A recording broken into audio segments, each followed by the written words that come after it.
Hello students, कैसे हैं आप लोग। तो एक लंबी छुट्टी के बाद अब दोबारा शुरू करते हैं अपने सिलेबस को। सिलेबस लास्ट टाइम जो छूटा था हमारा, that was Faraday's law of electrolysis में हम फर्स्ट लॉ कर चुके थे। अब की बार हमें सेकंड लॉ इकट्ठा करना है यानी पढ़ना है। और उस सेकंड लॉ में बेसिकली होता क्या है, मान लीजिए आपके पास एक बीकर है। इस बीकर में कोई इलेक्ट्रोलाइट पड़ा है, इलेक्ट्रोलाइट पड़ा हुआ है। अब आपने क्या किया, यहाँ पर एक रॉड लगा दी। उस रॉड को हम क्या बोलते हैं जनरल लैंग्वेज में, हम उसको इलेक्ट्रोड बोलते हैं। क्या बोलते हैं बच्चों से? इलेक्ट्रोड बोलते। उस इलेक्ट्रोड में हमने आई करंट को फ्लो कराया टी टाइम तक। कितना करंट फ्लो कराया? आई करंट फ्लो कराया टी टाइम तक। तो जो सब्सटेंस यहाँ इकट्ठा होता है, यानी यहाँ पर जो सब्सटेंस इकट्ठा होता है, ये सब्सटेंस इधर इकट्ठा हो गया। इसका जो मास है वो W1 है। यानी जो इकट्ठा हुआ इलेक्ट्रोलाइट से जो निकल के आया है आपका मैटर, इसका जो मास है वो W1 है। और जो भी सब्सटेंस इकट्ठा हुआ है उसका इक्विवेलेंट यानी ग्राम इक्विवेलेंट E1 है। बात समझ में आई कि नहीं आई? तो हमने आई करंट फ्लो कराया, टी टाइम तक कराया, और E1 जो है इक्विवेलेंट, ग्राम इक्विवेलेंट वाला जो सब्सटेंस है उसका W1 मास इकट्ठा हो गया। अब हम एक्सपेरिमेंट को दोहराते हैं और इलेक्ट्रोलाइट को चेंज कर देते हैं। सेम वही इलेक्ट्रोड है, सेम वही करंट फ्लो कराई जा रही है आई, और सेम टाइम तक ही फ्लो कराई जा रही है। मगर अब की बार हमने जो सब्सटेंस लिया है, यानी यहाँ जो इकट्ठा हुआ सब्सटेंस, उसका ग्राम इक्विवेलेंट बताया कि वो E2 है, और उसका मास अब की बार चेंज होगा यानी W2 होगा। तो हमने समझा इस बात से कि अगर E चेंज होता है यानी ग्राम इक्विवेलेंट चेंज होता है तो W भी चेंज हो जाता है। इस बात को यहाँ लिख लो कि इफ़ ग्राम इक्विवेलेंट चेंज,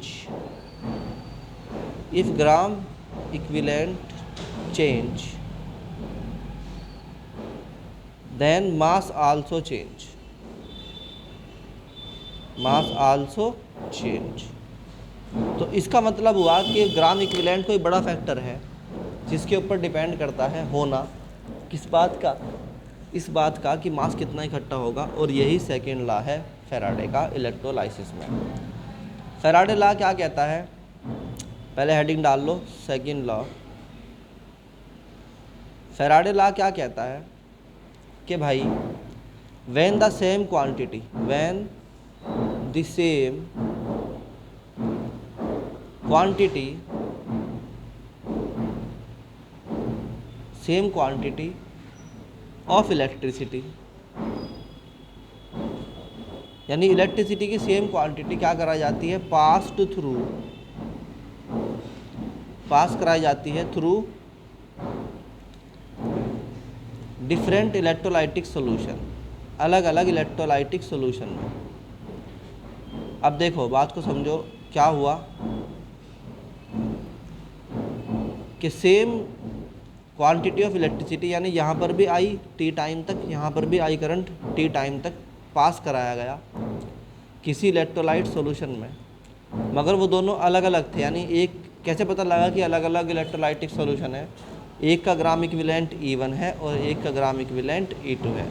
ये ग्राम इक्विवेलेंट बहुत इंपॉर्टेंट चीज़ है, इसको मैं अभी बताऊंगा आपको, एग्जांपल्स में समझ में आ जाएगा। फिलहाल याद रखो कि nature of the substance is determined by gram equivalent. तो ग्राम इक्विवेलेंट E1 और E2 रहे तो डिफरेंट सॉल्यूशन में, यानी एक बार E1 ग्राम इक्विवेलेंट वाले में और एक बार E2 ग्राम इक्विवेलेंट वाले में हमने इसको करंट को, इलेक्ट्रिसिटी को पास करवाया, सेम अमाउंट ऑफ इलेक्ट्रिसिटी को। देन क्या हुआ, आगे चलते हैं।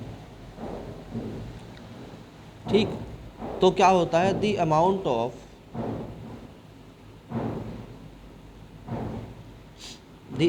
Of different substance, the amount of different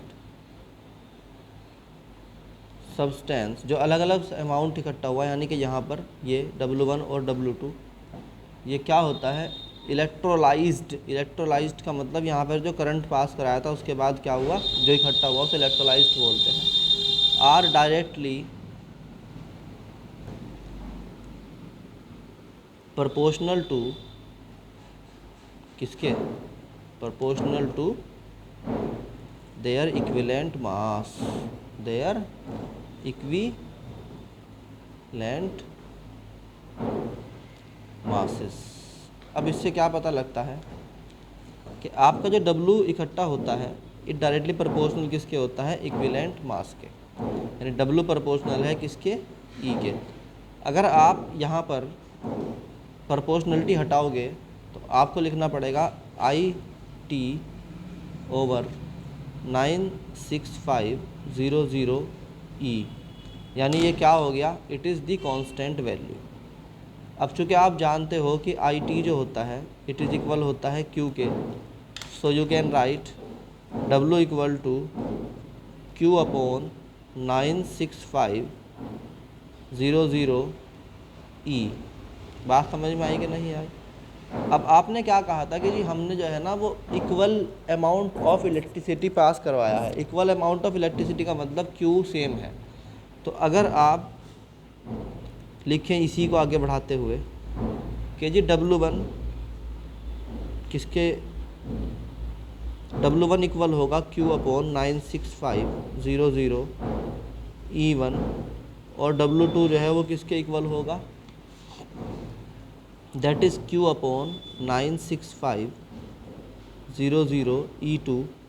तो इसको क्या करेंगे, इसको डिवाइड कर लेंगे। क्या कर लेंगे, डिवाइड करेंगे, और डिवाइड करने के बाद क्या आएगा, इक्वेशन नंबर 1 मान लो इसको, इक्वेशन नंबर 2 मान लो। ये पेज समझो कि यहाँ से हमने इधर शुरू कर दिया।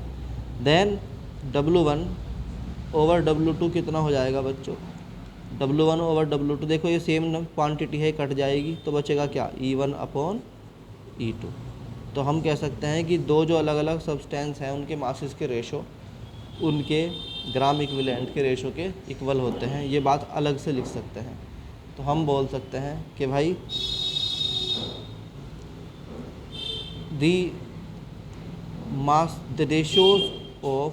the ratio of masses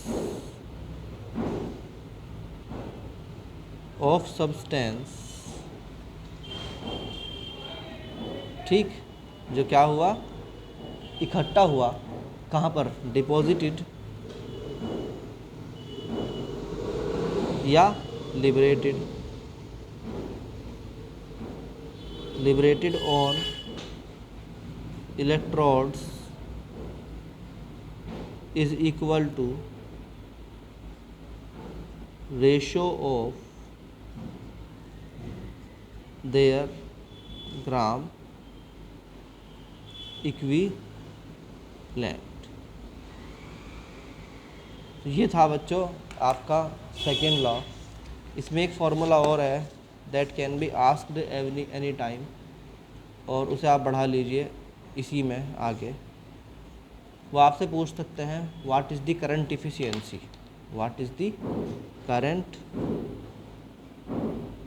efficiency. यानी कि जब आप पढ़ते हैं क्या, जब आप पढ़ते हो फैराडे का सेकेंड लॉ और इसके ऊपर कोई क्वेश्चन आ सकता है, तो एक क्वेश्चन आ सकता है करंट एफिशिएंसी को भी।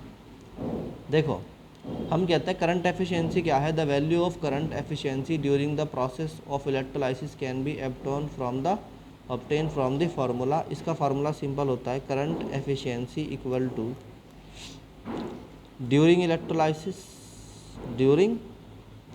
इलेक्ट्रोलाइसिस अपॉन थियोरेटिकल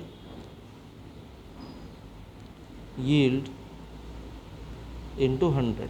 अब ये क्या है, तो मैं आपको एक बात बता दूं, आज ये एक प्रिंसिपल याद रखना, any concept you can obtain only 1%, you can understand the concept 1% when you are understanding the theory। तो 99% कहाँ से आएगा, 99% it will come from questions। तो अभी हम क्वेश्चन करते हैं लगातार, इसके बाद एक के बाद एक, और फिर आप मुझे बताना कि कॉन्सेप्ट समझ में आया कि नहीं आया।